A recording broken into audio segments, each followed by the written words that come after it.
Շատ երկար եմ մտածել այս հարցի մասին, խոսել չխոսել, բայց էլի պատեհություն ուզում եմ օգտագործել, խոսել դրա մասին, ինձ համար շատ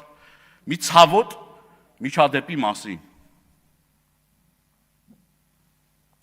Տարիներ շարունակ ես իմ ընկերների հետ այն զորամասը այցելել ենք, ծաղիկներ ենք խոնարհել մեր զոհված ընկերների հիշատակին։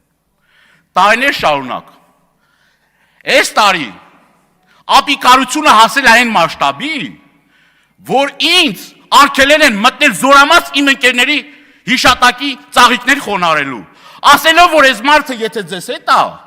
մենք չենք կարա ձեզ թույլ տանք։ Ամոթ է։ Միջև վերին օղակները ասել եմ սրա մասին, համարները ճշտել եմ, զանգել եմ, բոլոր պատկան մարմիններին, ամոթ չի ձեզ։ Պաշտպանության նախարարություն, լիքը խնդիրներ ա եղել, ես տեղի չեմ բարձրաձայնել, ձեզ առանձին ասել եմ ինչա ես բանեմ, լրտեսեմ, ինչ չի կարելի մտնել։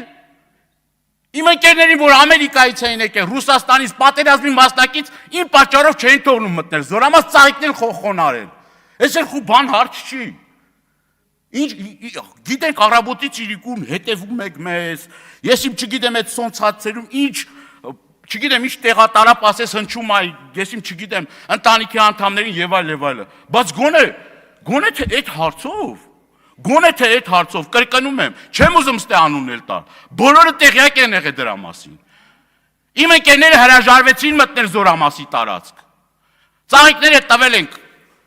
զինվորին ասել կտանեք խոնարհեք մեր ընկերների։ Ու ամոթ է, վերջ տվեք այս գործելաբոճը։